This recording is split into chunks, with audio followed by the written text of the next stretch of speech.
Halo teman-teman semua, balik lagi di channel saya di T4Play. Kali ini saya mau mereview motor saya yaitu Jupiter Z1. Barangnya ada di depan saya. Ini motor Jupiter Z1 tahun 2012. Jadi ini sebenarnya lebih ke long term review ya. Jadi review jangka panjang. Meskipun kalian lihat di bagian stripping motor saya ini bukan punya Jupiter Z1 tahun 2012, tapi tahun 2016. Motor ini strippingnya sudah pernah saya ganti sekitar 1 tahun yang lalu karena pernah jatuh, jadi saya ganti aja. Tapi bukan ganti yang tahun 2012 ya strippingnya, karena memang sudah agak langka.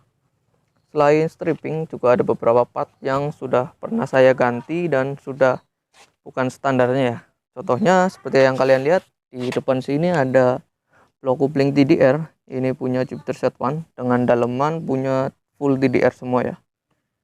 Lalu di cakram depan ada cakram punya TDR juga, itu 220 mili dengan ukuran standar sih. Oke, lanjut untuk part yang sudah pernah diganti. Ini seperti yang kalian lihat pakai punya motobat ya akinya. Motor saya itu sudah 10 tahun dan sudah pernah ganti baterai di sekitar 2 kali ya. Yang pertama pakai Yuasa, yang kedua pakai punya motobat. Yang aki Yuasa itu pernah ganti di tahun 2018 dan ini baru ganti kemarin di 2022 awal ya. Lalu yang selanjutnya ada shock breaker punya YSS. Ini saya ganti tahun 2018 awal. Ini sudah pemakaian 4 tahunan dan masih cukup bagus sih. Meskipun secara fisik ini sudah sangat-sangat kemakan usia ya, tapi secara fungsi masih sangat bagus. Lalu paling yang kecil-kecil ini sudah pernah saya ganti, ada handle, ini ada hand grip ya, hand grip punya KC dan jalunya, lalu ada spionnya karena spion orinya udah nggak ada. Dan yang satu lagi itu bagian leg shield depan, ini sudah pernah saya ganti karena waktu itu saya jatuh, jadi ini ganti baru. Ini saya ganti di tahun 2021 awal. Makanya ini yang bagian depan masih cukup bagus ya secara fisik. Oke, sebenarnya untuk bagian pergantian part yang lumayan cukup gede itu ada di bagian mesin ya. Ini motor mesin saya udah diganti ke 125 cc. Jadi di upgrade ya, di coulter pakai piston FIM. Untuk videonya kalian bisa cek aja di link di deskripsi, atau kalian coba lihat aja di playlist di channel YouTube saya. Kalian bisa ubuk-ubuk aja video lama saya, itu ada proses pemasangan dan kerincian biayanya juga. Oke, untuk kelebihan dari motor saya ini itu ada di bagian handling ya dan ergonomi. Oke, kalian bisa lihat ini untuk ukuran motor bebek itu cukup nyaman. Kalian bisa lihat di bagian kaki dan tangan itu nekuknya nggak terlalu nekuk banget ke belakang, tapi buat bermanuver juga masih enak. Dan di bagian tangan cukup rileks, dan enaknya itu di bagian setangnya itu sudutnya pas ya, buat nikung-nikung juga masih enak. Oke, untuk kelebihan selanjutnya ada di bagian bagasi. Untuk ukuran motor sekarang sebenarnya sih memang nggak terlalu gede, karena motor sekarang kan itu didominasi dengan Matic yang ukuran bodinya itu lebih bongsor, jadi bisa memuat bagasi lebih gede. Tapi untuk ukuran motor bebek ini kalian bisa lihat, nanti saya coba sertakan klipnya ya, muat cukup banyak, jadi bisa muat di 2 style jas hujan ya, lalu ada jaket dan beberapa perlengkapan handphone dan juga kotak makan kecil ya. Oke, untuk yang ketiga di bagian kelebihannya itu ada di bagian mesin. Untuk bagian mesin sebenarnya kalau kalian lihat di motor saya sih memang kurang relevan ya, karena memang motor saya kan sudah nggak standar, jadi nggak merepresentasikan motor ini secara keseluruhan. Tapi pas motor ini masih standar itu untuk urusan performa memang masih sangat jos ya, karena untuk ukuran power itu motor ini di 9,9 horsepower ya, hampir 10 horsepower dengan RPM cukup tinggi, yang saya cukup heran karena ini sebenarnya motor overstroke ya. Ketimbang Jupiter Z burung hantu dan Jupiter Z Old itu ukuran pistonnya lebih kecil, tapi secara RPM ataupun redline ini masih lebih tinggi ya. Ngomong-ngomong, untuk redline-nya itu kalau nggak salah ada di sekitar 10.500 sampai 11.000 rpm. Jadi memang cukup tinggi untuk ukuran motor bebek dan ukuran motor overstroke. Dengan torsi yang lumayan cukup oke. Kalau nggak salah sih di 9,8 Nm. Oke, paling untuk kelebihan yang lain bisa dikatakan selain performa itu ada di bagian desain ya. Memang sih bagian desain memang agak sedikit subjektif, karena apalagi untuk motor ini memang banyak yang kurang suka karena nggak sebagus dan seelegan Jupiter Set burung hantu ya. Tapi kalau saya pribadi di bagian depan, di tampilan depan itu saya masih cukup oke dan cukup senang. Secara desain itu cukup modern. Terus paling bagian getaran mesin ya. Kalau motor ini masih standar itu masih enak. Getaran mesinnya minim dan mesinnya itu cukup halus. Malah menurut saya itu lebih halus ketimbang Blade 125 ataupun Supra X 125 yang injeksi ya. Oke, kelebihan selanjutnya ada di konsumsi BBM-nya ya. Meskipun motor ini powernya cukup gede, melebihi motor Supra X 125 yang injeksi, padahal ini cc-nya cuma 115. Tapi untuk ukuran motor dengan power hampir 10 horsepower, tapi motor ini sanggup untuk menempuh 60 km per liter. Itu waktu motornya masih standar ya. Kalau di motor saya ini sekitar 50 km per liter ya. Menurut saya cukup irit dengan konsumsi segitu, karena untuk ukuran motor 115 cc dengan power sekian menurut saya cukup worth it. Oke, kita masuk paling ke bagian kekurangan ya. Bagian kekurangannya itu yang tidak saya suka. Itu karena motor ini sebenarnya performa dari lahir udah cukup oke.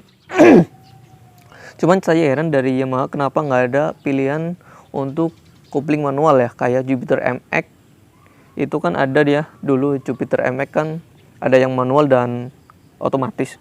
Tapi meskipun nggak menyediakan kopling manual, seharusnya sih bisa dibekali pakai kopling kayak punya Jupiter Set burung hantu ya, ataupun pakai punya motor-motor seperti biasa ya. Yang saya heran itu kenapa motor ini itu cuma dibekali dengan 2 plat kopling ya, nggak banyak. Itu cukup irit, padahal di motor Jupiter Set burung hantu itu kan plat koplingnya ada 4 dan pakai per kopling ada 4 ya. Dan kalau motor ini per koplingnya itu pakai per kopling matahari. Jadi untuk ukuran akselerasi agak sedikit kurang ya. Cuman memang saran saya kalau kalian punya motor seperti ini dan pengen tetap otomatis, bisa pakai rumah kopling punya Force FI ya. Itu komplit satu set bisa masuk ke Jupiter Z1. Itu benar-benar PNP. Untuk kekurangan yang kedua itu ada di bagian build quality ya. Build quality motor ini itu nggak sebagus kayak Jupiter Z burung hantu atau Jupiter Z Old ya. Intinya motor Yamaha bebek yang lama ya, itu memang nggak sebagus itu. Cuman kalau dibandingkan dengan kompetitor kayak punya Supra 125 ataupun Revo X, itu motor ini masih cukup bagus. Menurut saya malah lebih di atasnya ya, di bagian build quality, kualitas bodi dan kualitas catnya. Lalu yang ketiga kekurangannya adalah di bagian pengereman ya. Untuk pengereman belakang itu untuk ukuran motor, kalau kalian beli baru sekarang kan sekitar 19 juta. Itu yang belakang masih pakai tromol ya. Padahal di zaman itu di tahun 2012 ini motor kan bersaing bersama Blade 125 dan Supra X 125 ya. Itu kan dua motor itu sudah pakai cakram belakang ya. Cuman yang saya heran dari 2012 sampai 2022 motor ini nggak ada update, dan memang benar-benar nggak ada update, cuman main warna dan stripping ya. Bahkan ya bagian belakang pengereman juga masih pakai tromol ya. Lalu kalau pengereman yang depan memang agak downgrade ya ketimbang Jupiter Z burung hantu ya yang pakai 2 piston.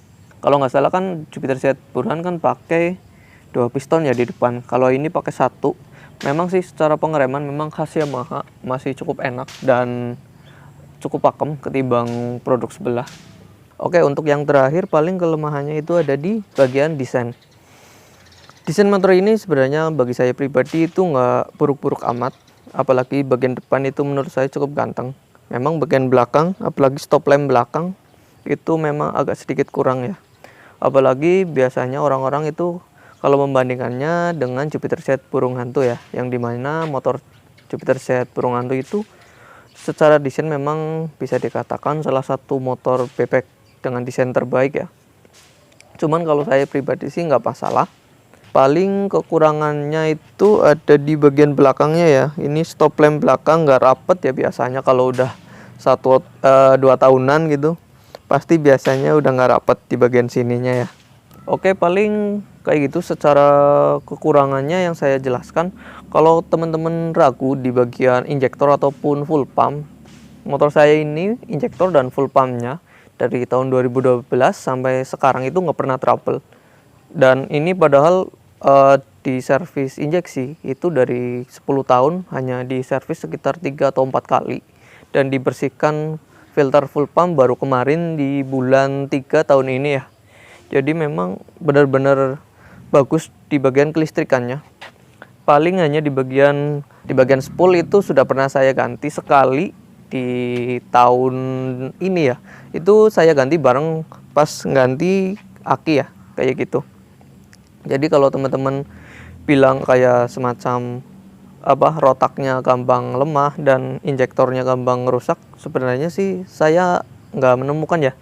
Khususnya kalau kalian pakai Pertamax terus ya, karena ini motor saya dari 10 tahun yang lalu itu selalu pakai Pertamax, hampir jarang sekali pakai Pertalite ya. Jadi kalau kalian pakai Pertalite sih saya kurang paham ya. Cuman kalau pakai motor ini sih saya sarankan pakai Pertamax aja, karena kalau tenaganya itu lebih optimal di Pertamax ya. Meskipun secara kompresi itu kalau motor ini standar cuma di 9,3 ya, tapi tetap saya sarankan kalau pakai motor ini itu pakai Pertamax aja, biar full pump dan injektornya awet. Jadi seperti itu review motor saya untuk penggunaan selama 10 tahun. Kalau teman-teman ada pertanyaan yang mungkin saya lewat dan mau koreksi, kalian bisa komen aja di bawah, nanti saya coba bales ya. Oke, sekian video dari saya dan terima kasih.